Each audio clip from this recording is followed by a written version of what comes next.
Our today's topic is parathyroid hormone.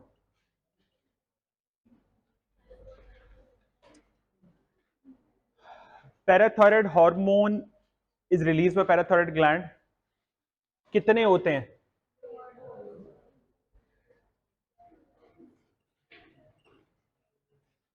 These are 4 in number, located at the 4 corners of the thyroid gland. ये पूरा thyroid gland है जो मैंने H shaped बनाया है और इसके चारों कॉर्नर पे ये लोकेटेड होते हैं. इसका एक एडवांटेज है. The advantage of parathyroid gland, these are 4 in number, so even if 2 are not functioning or even 3 in some cases not functioning, still 1 or remaining 2 are able to do all the required function of that metabolism related to parathyroid gland. Okay? अच्छा, इसकी importance कहां पे आती है मैं यहीं पे बता देता हूं. कल हमने एक लेक्चर के लास्ट में एक बात डिस्कस की थी, टोटल या सब total thyroidectomy. So in subtotal thyroidectomy, the other reason for leaving out some thyroid other than the thyroid hormone is also the parathyroid hormone. क्योंकि जब थायराइडेक्टमी शुरू में की जाती थी तो वो बाय वन गेट वन में 4 में चारों के चारों पैराथायराइड ग्लैंड भी रिमूव हो जाते थे. हालांकि उस बंदे को प्रॉब्लम ही नहीं है पैराथायराइड की, लेकिन वो लाइफ लॉन्ग फिर उसको भी इश्यू शुरू हो जाता था पैराथायराइड का. खैर मैं आपको बताता हूं इसके बारे में आगे भी. So parathyroid hormone this. Okay, parathyroid hormone deals with calcium metabolism and phosphate metabolism. दो आयनिक कंसंट्रेशंस ऐसी हैं जिसके साथ पैराथायराइड हार्मोन जिसको हैंडल करता है, जिसको डील करता है. अब मैं अगर इसका नटशेल बोलूं, जस्ट वन लाइनर बोलूं कि करता क्या है. The parathyroid hormone increases plasma calcium and the parathyroid hormone decreases phosphate concentration in plasma. This is the top liner or heading of today's topic. You can say that. मैं इसको repeat कर देता हूं. Parathyroid hormone increases plasma calcium levels, increasing blood calcium, blood भी बोल सकते हैं, and it decreases the phosphate concentration. Nature of this hormone, polypeptide, of course uses G protein coupled mechanism when it reaches the receptor.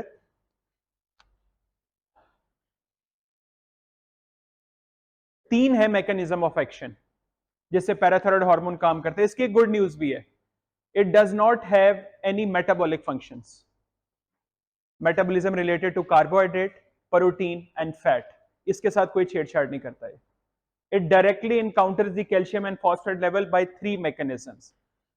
अच्छा, मैं इसको ऐसे कर लेता हूं. One of the mechanism is indirect, the other 2 are direct. ये तो मैंने आपको एमसीक्यू करवा दिया यहीं पे. जिन 3 तरीकों से काम करता है, one of the method is the indirect way of maintaining this calcium and phosphate, and 2 of the methods are direct action on the body for maintaining calcium and phosphate. The direct action, one of the direct action is on the bones and other direct action is on the kidneys. ये दोनों direct actions है. इसके receptors हैं. The receptor for parathyroid hormones are located on bones and kidneys. The indirect action is on the stomach or you can say gut. ये indirect action. There are no receptors of parathyroid hormone in the gut or stomach. No receptors. लेकिन काम करता है तो फिर किस तरीके से करेगा? Indirect way से. और भी बताता हूं मैं कैसे करता हूं. अगर हमारी बॉडी में 100% कैल्शियम है ना, 99% of the calcium is present in bones. And let me clarify one thing. The remaining 1% which is not in bones, it is present in the muscles, in the plasma. Anywhere you found calcium in the body other than bone, that is just 1%. So just telling you the importance of deposition of calcium in the bones. कि जितनी अच्छी calcium store होगी bone उतनी strong होंगी. ये तो हमें बचपन से एक स्टोरी सुनते आ रहे हैं. तो वो कितनी ज्यादा इंपॉर्टेंस है वो यहां पता लगता है. इसीलिए पैराथायराइड हार्मोन का जो सबसे प्राइमरी टारगेट है ना, वो हमेशा बोन्स ही होती, क्योंकि जिसके पास सबसे ज्यादा है वही बेस्ट सोर्स है। अब यहीं पे एक और बात क्लियर कर देता हूं, इतना ही जानना जरूरी नहीं कि बोन्स पे एक्शन करता है और वो करवाता है। ओके, बोन्स में कितनी किस्म के सेल्स हैं? Do you remember from your previous knowledge? There are osteocytes, osteoclast, osteoblast are immature, उसको हम साइड पे कर देते हैं। Osteocyte and osteoclast, osteocyte are mature bone forming cell and osteoclast are mature bone deforming cell. Can someone tell me what is the advantage of osteoclast? Why Allah Jalla Shanu? This is very strange. In किसी भी body organ में there is not even a single cell which is planning to destroy the thing. Cell कोई ऐसा नहीं है. What's the advantage? Remodeling of bone. Now this is a proper word used. बेटे एक तो ये कि osteoclast are not dependent on any outside factor. They are not waiting for someone कि कोई उनको आके stimulate करेगा तो वो काम करेंगे, वरना वो काम नहीं करेंगे. They are independent cell. They have all the machinery within themselves that they can just estimate what is happening around. It is basically the replacement of the old bone with the new bone. That is the main function of osteoclast. Because there is age of bone cell, after some time that age is reached, the cell may die, but bone cannot afford that. So what osteoclasts do, they remove the debris of the old one and automatically the new one are placed there. You know what is the main trigger? Calcium phosphate bone कहां से लेता है? Blood से. और क्या चीज होती है बोन के अंदर? Collagen, full of collagen. और वो कोलेजन कहां से लेता है? वो उसके ऊपर जो लेयर होती है, जो ऑस्टियल लेयर होती है, पेरीऑस्टियम जिसको बोलते हैं, कोलेजन वहां से आ रहा होता है. तो इसका मतलब है अगर नई बोन ग्रो करनी है तो सोर्सेस तो अवेलेबल है, लेकिन उसकी जगह भी तो होनी चाहिए ना. एक ऑलरेडी जो फॉर्म्ड बोन है उसके ऊपर नई बोन नहीं बन जाती. तो जो पुराना डेब्रिस रिमूव करना होता है, हाँ उसमें कॉज हो सकती है कोई एक्सीडेंट हो जाए, लेकिन जरूरी नहीं है. ओल्ड एज में वैसे ही बोन सेल बहुत ज्यादा वीक हो जाते हैं, उसमें फिर ऑस्टियोक्लास्टिक एक्टिविटी शायद और ज्यादा इनहांस्ड हो जाती है. असल में पता है जो ओल्ड एज में बोन वीक होने की एक बहुत बड़ी कॉज क्या होती है? It's not like osteoclastic activity बहुत ज्यादा हो रही होती है, वो ओल्ड बोन को डिसॉल्व कर रहे होते हैं, नई नहीं बन रही होती. ऑस्टियोक्लास्ट अपना काम कर रहे होते हैं, जो ऑस्टियोसाइट है वो वीक हो जाते हैं, जो पेरीऑस्टियम है वो लेयर वीक हो जाती है, नया कोलेजन नहीं दे पा रही होती.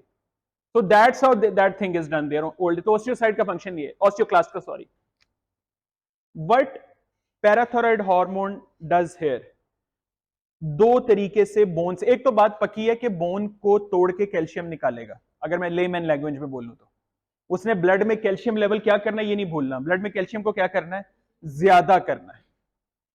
तो जब ज्यादा करना है तो बोन से निकालनी पड़ेगी. दो तरीके हैं.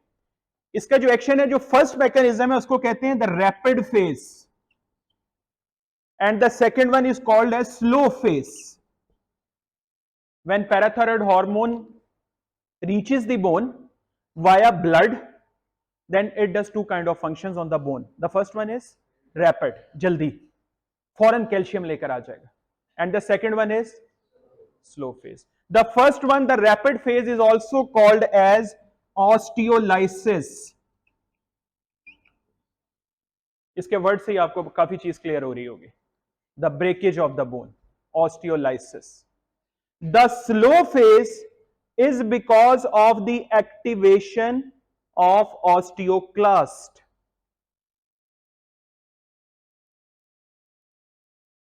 पहले फेज के अंदर ये बोन को एक्चुअली ब्रेक डाउन कर देता है. जब उसके रिसेप्टर पे लगता है तो ऐसे प्रोटीन बनाता है कि वो प्रोटीन सरफेस पे आते हैं और बोन के सरफेस को ब्रेक डाउन कर देते हैं. तो उससे कैल्शियम, बहुत बड़ी ब्रेक डाउन नहीं होती, it's not like fracture break down, बस इतनी ब्रेक डाउन होती है कि इनफ के कैल्शियम निकल के ब्लड में आ जाता है.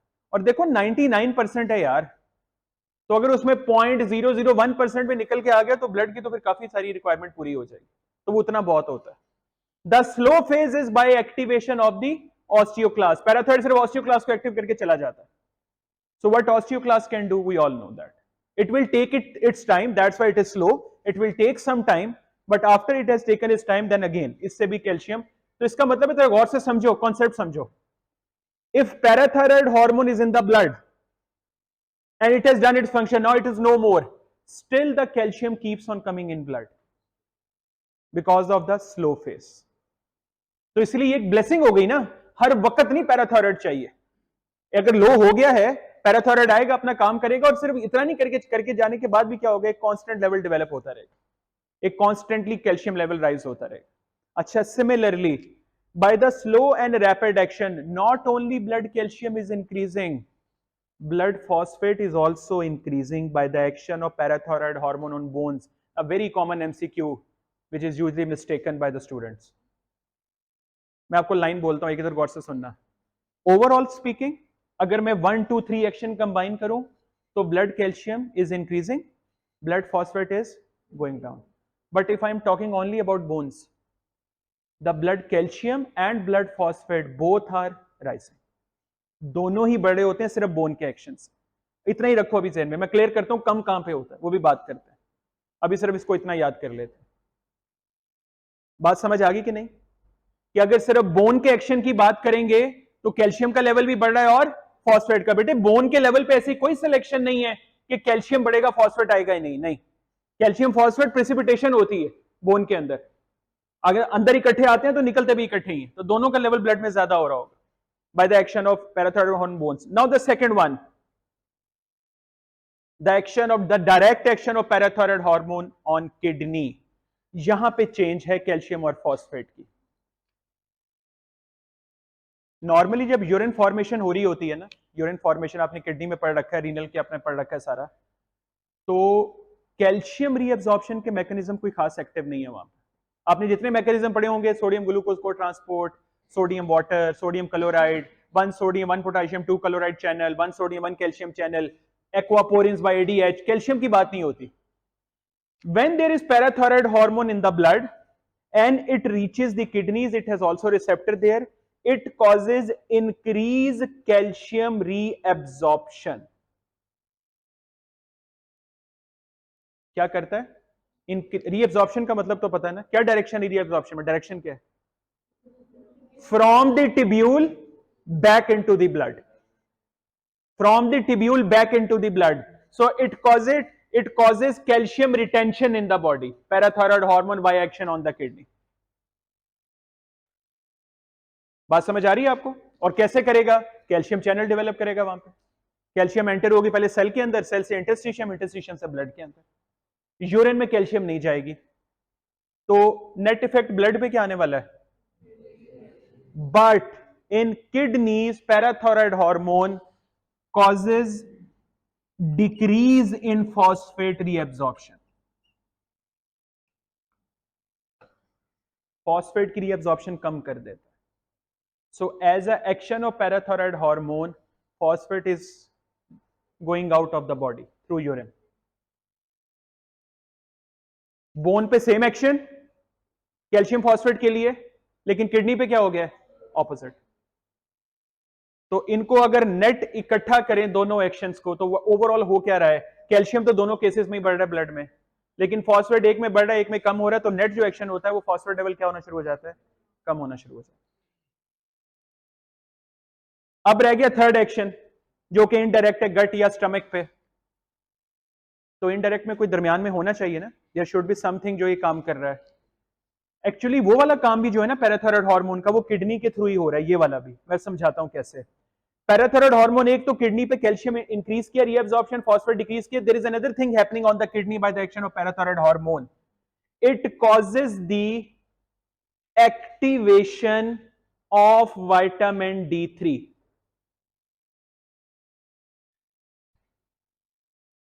What is parathyroid hormone doing in kidney for vitamin D?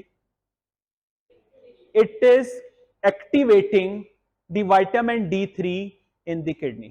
अच्छा, vitamin D is a fat soluble vitamin, और vitamin D का जब भी नाम सुना तो ज़हन में पहली चीज क्या आई है? कैल्शियम. vitamin D जितना है बोन उतनी स्ट्रॉन्ग. ये कॉन्सेप्ट में पहले से कि मैं नॉन मेडिकल बंदे को भी पता है.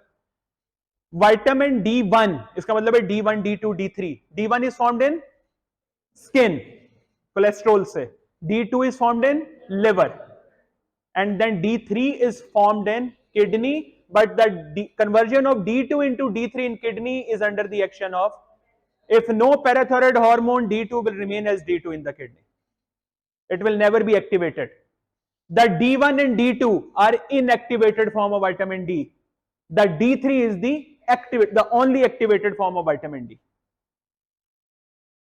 चलो बन गया, विटामिन डी बन गया, तो क्या? Vitamin D enters in the blood, reaches the gut, the intestine, and here it causes, मैं ये विटामिन डी लिख रहा हूं यहां पे, vitamin D3 causes the formation of a protein in the gut and that protein is called calbindin. इसका नाम ही ऐसा है, कैलबाइंडिन के नाम से क्या लग रहा है? विलबाइंड। आपने जो डाइटरी कैल्शियम खाया है, अगर कैलबाइंडिन वहां गट में मौजूद है तो इसके साथ बाइंड करेगा। Calbindin will help the transport of calcium from the gut lumen into the blood. Just consider no vitamin D3, no calbindin, you are eating a very good dietary calcium, is not helping you. There is a ad, old ad, TV में ad आया था एक, कि वो there are two ladies who are discussing this thing, so in the grocery store, and one is asking के what did you buy as a milk product for your child? तो उसने कहा I bought a milk which is rich in calcium.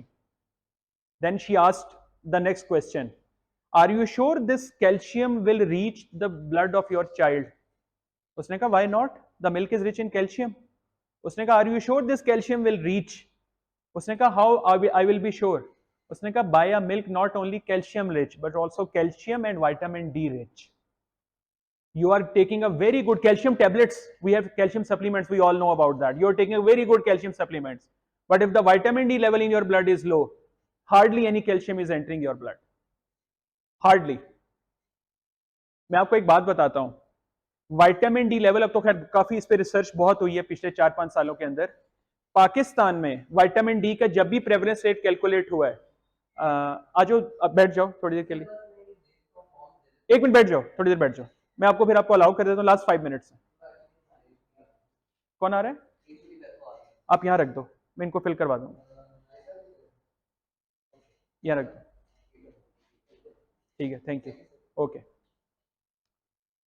Pakistan में जितनी recent research हुई है vitamin D के prevalence rate के हवाले से, इतने लो लेवल्स आए हैं, मैं आपको उसका एक आइडिया देता हूं। यूएचएस में रिसर्च हुई इन 2012 रिगार्डिंग, उन्होंने एक विटामिन डी की रिसर्च थी, उन्होंने रिसर्च उनकी ये थी एमफिल से रिलेटेड, कि उन्होंने विटामिन डी लेवल्स लेने थे in a children of a diabetic patient, जिनके दोनों पेरेंट्स डायबिटिक थे, उनके बच्चों के लेवल्स लेने थे विटामिन डी के। अच्छा, और मजे की बात, वो केस कंट्रोल स्टडी थी, कि मतलब उसमें कुछ केसेस थे और कुछ कंट्रोल भी लिए कि जिनके पेरेंट्स को डायबिटीज नहीं थी, नॉर्मल पेरेंट्स के बच्चे थे। जब दोनों में लेवल निकाले विटामिन डी के, अगर 4 है ना लोअर लिमिट, आपको पता है कितना लेवल आ रहा था? 0.4, ये एवरेज निकली दोनों ग्रुप्स के अंदर। मतलब जस्ट इमेजिन कि कितना कम है।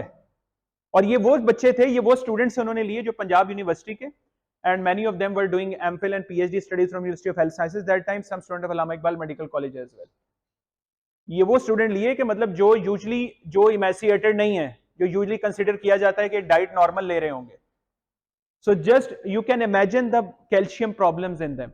जो और विटामिन डी का तो अब यहां तक प्रूव हो चुका है, even many of your hormones, many of your enzymes, many of your reproductive systems are directly proportional to vitamin D। अब तो इसकी इतनी ज्यादा डोमेन्स ओपन हो गई।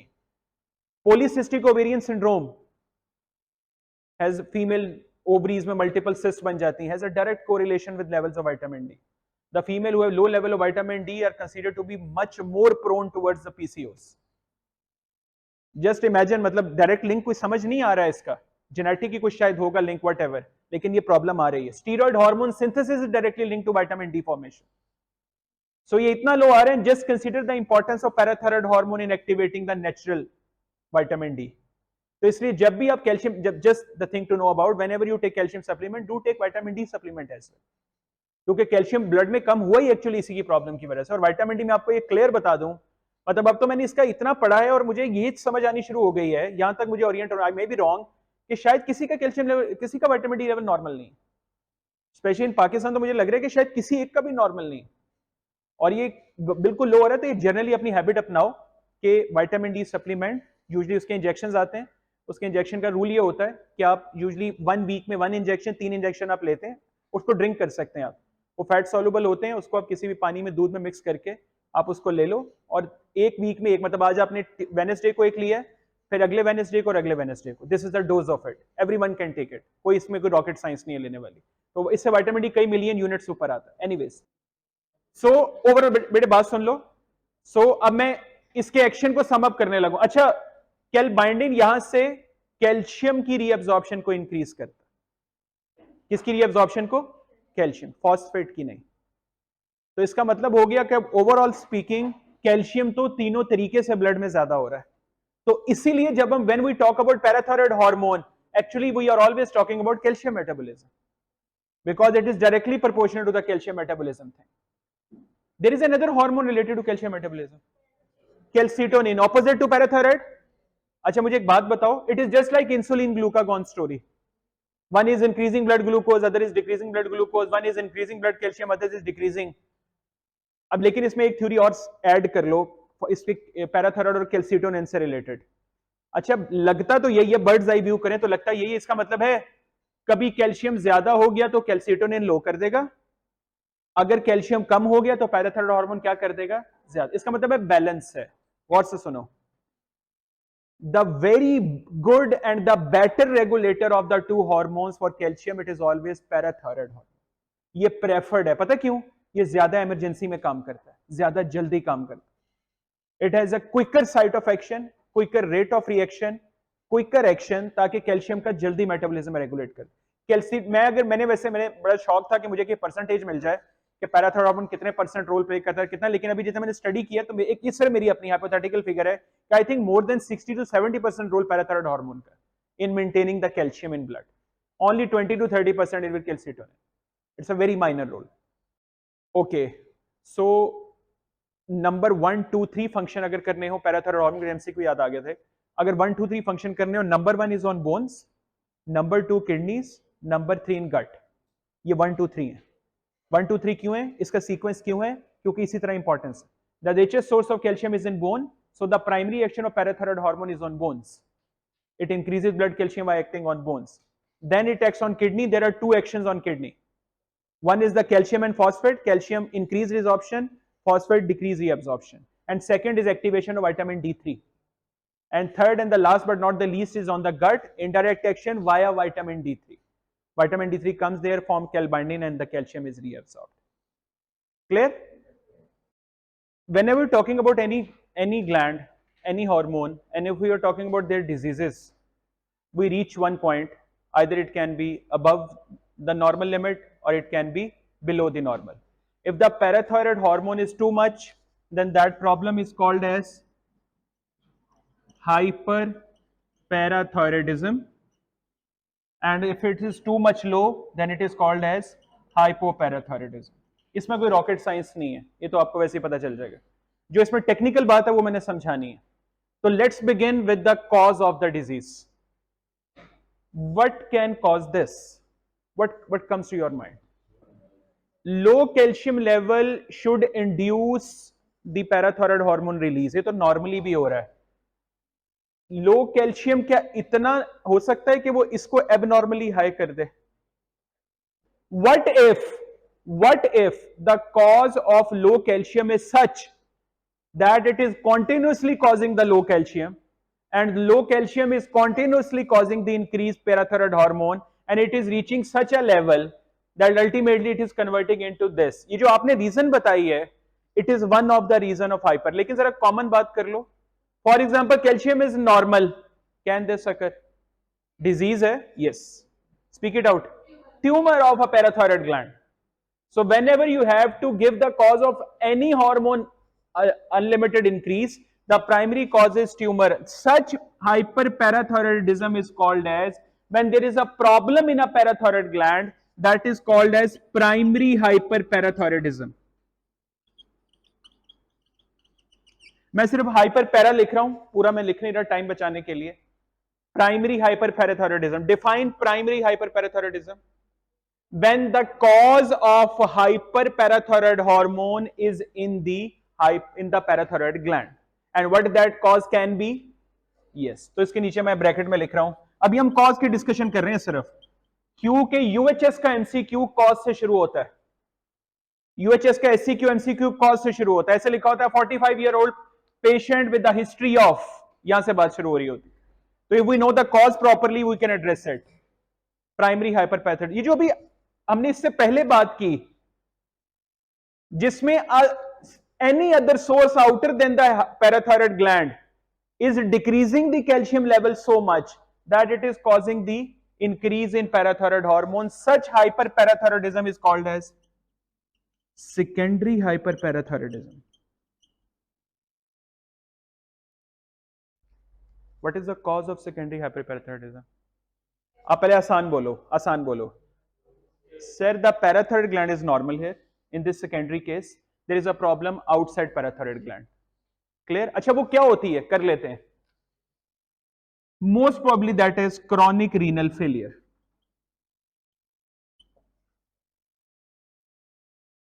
Chronic renal failure. मैं इसको आसान वर्ड में बोलूं? When kidneys are unable to retain calcium. When nephrons are unable to retain. Blood में वापस लेकर आना था ना, नहीं ला पा रहे. कॉन्टिन्यूअस लॉस चल रहा है कैल्शियम का, मैकेनिज्म खराब हुए हैं. अब वो जो कॉन्टिन्यूअस लॉस चल रहा है, पैराथायरॉयड हार्मोन आ रहा है, बोन से भी निकाल रहा है, लेकिन आपको पता है कि किडनी इज वेरी क्रूशियल, तो उससे मेंटेन नहीं हो रही. पहले बंदे को ये प्रॉब्लम हुई, इससे कैल्शियम लेवल लो हुआ, और फिर सेकेंडरीली कौन रेज हो गया? Parathyroid hormone. Clear? How will you differentiate in a patient, उसको प्राइमरी है कि secondary? How will you differentiate? Level of calcium most important. अब क्या है इसमें, लेवल ऑफ कैल्शियम क्या होने वाला है बताओ? Oh yes, sky high. And what about the level of calcium in secondary? It is very low. Despite abundant PTH, it is very low. इधर देखो, अब PTH लेवल लिख रहा हूं दोनों में, parathyroid hormone of course too much, इसलिए तो हाइपर बोल रहे हैं, और यहां भी क्या होगा? Too much. लेकिन calcium level is opposite in both cases. It's a very significant point, very significant point. You know, there is another type of hyperparathyroidism, a tertiary also, and that is the most confusing. मैं clear कर देता हूं आज. पहले तो पहली बात सुन लो. Tertiary hyperparathyroidism only occur in a patient who is already affected from the secondary hyperparathyroidism. एक बुक लिखती है इसको, कल मैं पढ़ रहा था, एक बुक लिखती है, the secondary hyperparathyroidism when prolonged converts into tertiary hyperparathyroidism. तो यहां की बात कर लें फिर, इनमें क्या फर्क आएगा? जब सेकेंडरी टर्शियरी में कन्वर्ट होगा तो एक चेंज आएगी. पैराथायरॉयड हार्मोन तो ऑफ कोर्स इसमें तो कोई शक ही नहीं है, ये तो ज्यादा ही रहने वाला है.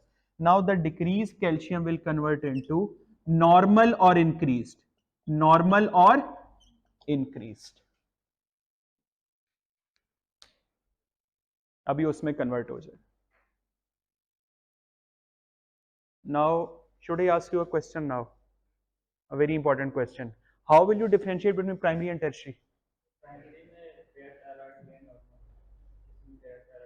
एक तो पहला डिफरेंस आ गया, इसमें कोई ट्यूमर होगा इसका, इसमें नहीं है. But what about this level? आपने एक बंदे की प्रोफाइल करवाई, उसका पैराथायरॉयड हार्मोन भी ज्यादा है, कैल्शियम भी ज्यादा है, जो दोनों केसेस में हो सकता है. कैसे डिफरेंशिएट करेंगे? अगर एक बंदे का ये लेवल आ रहा है और साथ किडनी फेलियर की हिस्ट्री है, ही इज टर्शियरी. इस केस के अंदर कोई किडनी फेलियर की हिस्ट्री होगी? No. So that is a very important. History matters a lot in the case of hyper or hypoparathyroidisms. It's very important to diagnose the primary, secondary and tertiary cases. What is common in secondary and tertiary other than increased parathyroid? What is common? CRF, kidney renal failure is present in both. Both patients are giving the history. But there is a slight problem. एक और आपसे सवाल करूं? What will be, अब ये हो गया cause की बात कर ली. एक स्टेप आगे जा रहे हैं. Sign symptom, clinical feature, patient कैसे प्रेजेंट करेगा? In all three types, what will be the presentation, what will be the presenting feature of the patient? Raise your hand. Increase calcium हो रहा ब्लड में तो, हाँ, यस. बोन वीकनेस, पैराथायरॉयड ने bone को continuously तोड़ा हुआ है. Osteolysis fast phase and slow phase continuous चल रहे हैं. एट द एंड क्या होगा यार जाके? Bone weakness. And bone weakness present कैसे करती है? बोन पेन्स, इनिशियल पेन्स, हल्की फुल्की करवट लेने से pains, and if it is too much it can convert into fracture. I have seen a patient myself A 31-year-old lady has presented to the outdoor department, and just imagine what is the complaint. I have a fracture of the hand. She complained that I've just got an X-ray done from the local hospital. They told me you have a fracture. Go to a tertiary care hospital. Now she has come to the Jinnah hospital with the fracture resistant. What happened? Usually, what a doctor estimates, गिरी होगी कहीं, चोट लगी होगी. You know what did she tell? रात करवट ली तो fracture हो गए. And for a doctor to know this kind of a history, it was very strange. Normally assume hota, no, it's not possible. Tell exactly what happened. कहते sir nothing happened. I just turned my side और मुझे एकदम इतनी swear pen हुई कि मेरी आंख खुल गई और मैंने चेक करवाया तो ये प्रॉब्लम. अब आई वो ऑर्थोपेडिक के पास है, लेकिन she must go to the endocrinologist as वो डॉक्टर बताएगा उसे it might be the problem. आपको पता है इसको क्या कहते हैं? हाइपर पैराथायरॉयडिज्म को क्या कहते हैं? इसका एक नाम है बड़ा common, the disease of bones moans. Moaning कहते हैं पेन से कराने को. It is a disease of fractures, और एक और भी disease of bones moans and stones. Too much calcium कैसे अपने आप को शो करेगा? Kidney stones. अगर आपकी डाइट में कैल्शियम बहुत ज्यादा है या कैल्शियम मेटाबॉलिज्म का कोई इशू है कि कैल्शियम ज्यादा होता जा रहा है, how it will present? Kidney stones. Disease of bones moans and stones, इसका ये नाम. तो ये पता है याद, ये वर्ड क्यों है? ये एक वो बन गया ना, एक किस्म का स्लोगन बन गया. ये स्लोगन बड़े ना अच्छे काम के रहते हैं, ये आपको क्लिनिकल फीचर याद करवा देते हैं. अब आपको याद रहेगा कि एक पेशेंट कैसे प्रेजेंट करेगा. माइट बी फ्रैक्चर, पेन्स होंगी उसके साथ, और किडनी स्टोन की जो फीचर होती हैं. अब देखो तीनों बातें कितनी डिफरेंट हैं. अब कोई बंदा अगर किडनी स्टोन के साथ आ रहा है, और अब मैं आपको बताऊं कि अगर किसी को रिपीटेड किडनी स्टोन होते जा रहे हैं ना, despite dietary control, despite taking proper medicine, then endocrinology का वर्कअप कराना बहुत जरूरी है. Might be the causes this one, might be the cause this one. Final year के मेडिसिन के पेपर में, I think the endocrinology is part 2, medicine 2 के paper में आता है. आप बिलीव करें, उसमें आपको सिर्फ ये डायग्नोज नहीं करना कि उसको हाइपर है, आपको ये भी बताना होता है प्राइमरी या सेकेंडरी है या टर्शरी. और पूरी की पूरी इतना 5, 6, 7 लाइनों का इतना लंबा सिनेरियो लिखा होता है, उससे आपको पता करना होता है. Increase calcium in blood is known as hypercalcemia. What will happen to phosphate level here? Normally parathyroid hormone phosphate के साथ क्या कर रहा है? Too much decrease in phosphate. What will happen to phosphate level here? Kidney के साथ है? Yes, there will be too much increase in phosphate.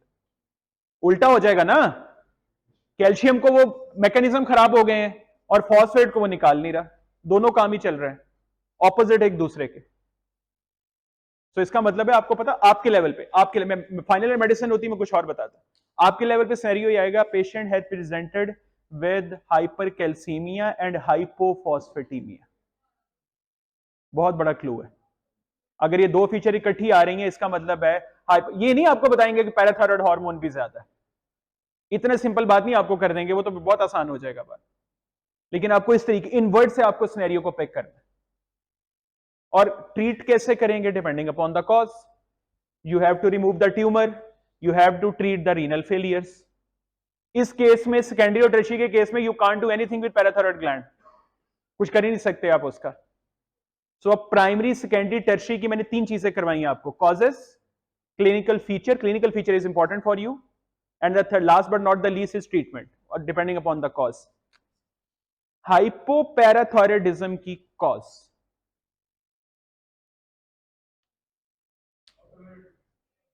it's not out, yeah, it should be autoimmune, it's not here. You know what is most common cause?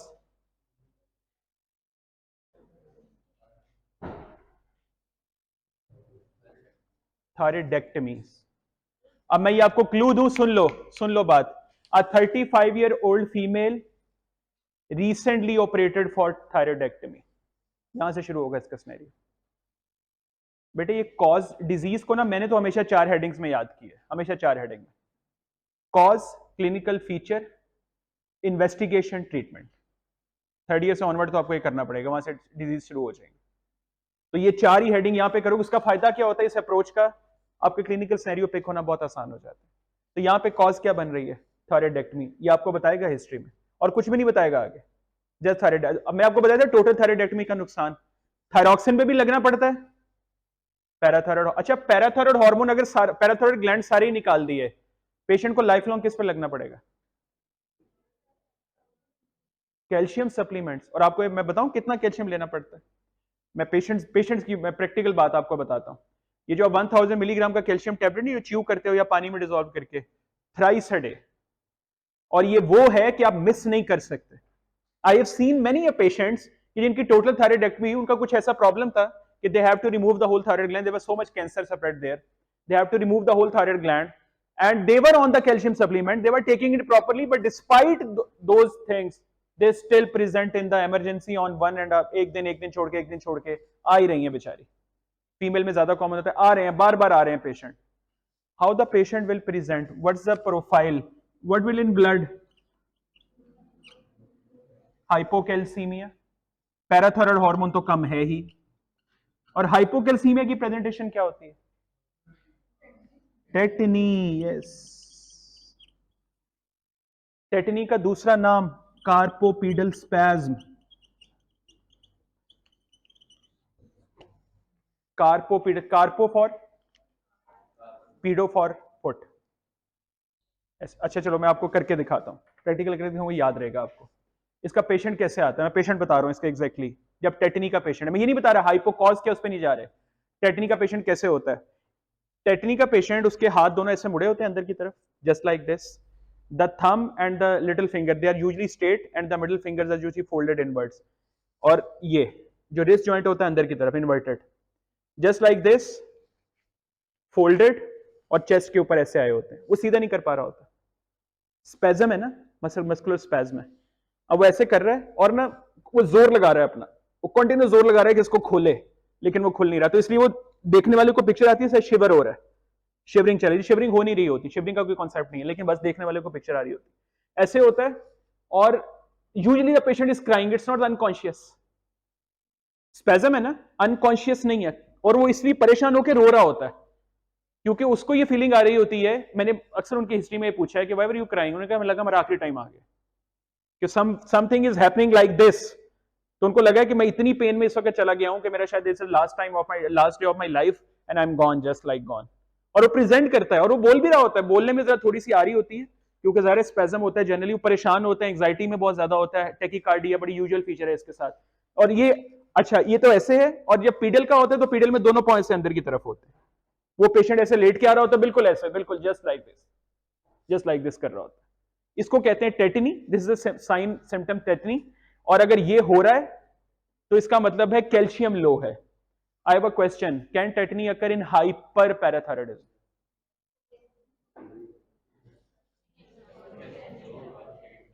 इसका मतलब है tetani के साथ आया है तो देखना पड़ेगा हाइपर की वजह से है या सेम, जिस तरह ग्वाइटर, देखना पड़ेगा कि यू है, हाइपोथायराइड है या हाइपरथायराइड, तो इसमें भी देखना पड़ेगा कि टेटनी आके कोई डिस्क्लोज नहीं कर सकते। अच्छा बाय द वे, चलो एक पेशेंट टेटनी के साथ आ गया, उसको ना कैल्शियम सल्फेट का इंजेक्शन लगता है, उसको ड्रिप में 100 ml माइक्रोब्यूरेट के अंदर इन्फ्यूजन लगती है ओवर 1 आवर 30 मिनट्स के अंदर, उसका कैल्शियम लेवल नॉर्मल हो जाता है।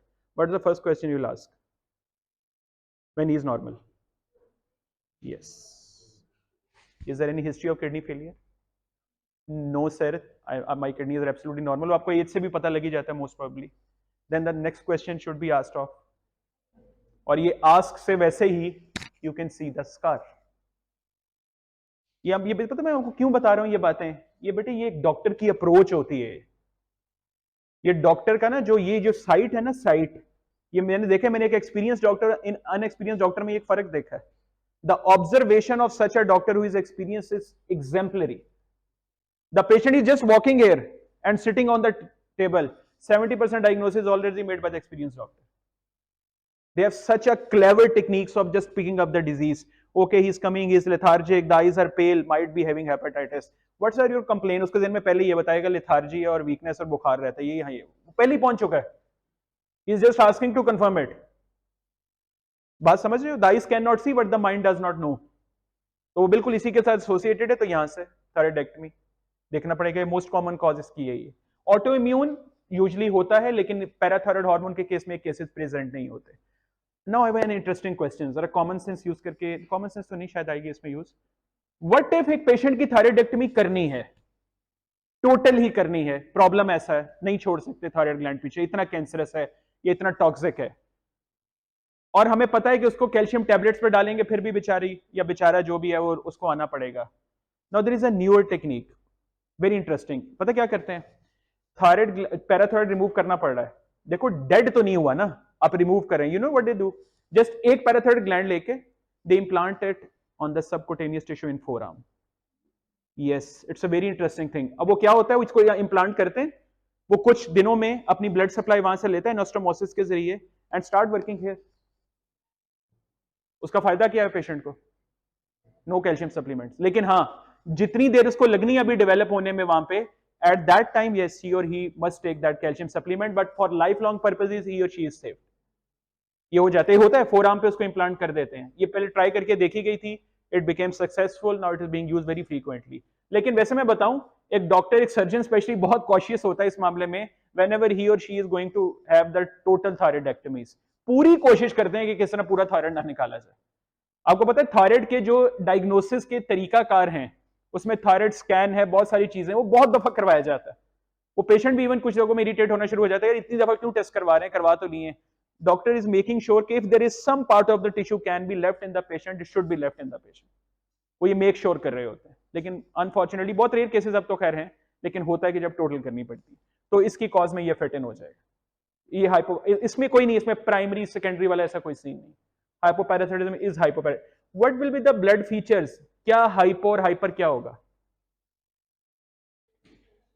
Hypocalcaemia, what about phosphate? Hyperphosphataemia. Hypocalcaemia and hyperphosphataemia, एक ये हो गया। अच्छा, अगली हिस्ट्री किसकी दी हो सकती है? थायराइडेक्टमी। अब ये यूजुअली मिस क्लू है ये किस्म का ना, कि थायराइडेक्टमी लिखा हुआ है तो you always jump towards hypothyroid, कि थायराइडेक्टमी है तो हाइपोथायराइड होगा। नीचे हाइपोथायराइड का साइन ही कोई नहीं दिया हुआ सिनेरियो के अंदर, कोई वेट गेन, कोल्ड इंटॉलरेंस, कुछ भी नहीं लिखा हुआ। तो आप समझ रहे हो ना, आप उस रास्ते में जाते हो लेकिन एकदम आपको लगता नहीं है तो कुछ और है, ये तो फीचर है ही नहीं वैसी, कुछ और लिखा हुआ। जिसका मतलब है it can cause two things, it can cause hypothyroidism, it can cause hypoparathyroidism. Hypothyroidism related to the metabolic thing, and hyperparathyroidism related to the calcium levels and the phosphate levels. Now, will you be able to handle these kind of scenarios related to parathyroid hormone pathologies? Clear? Thank you.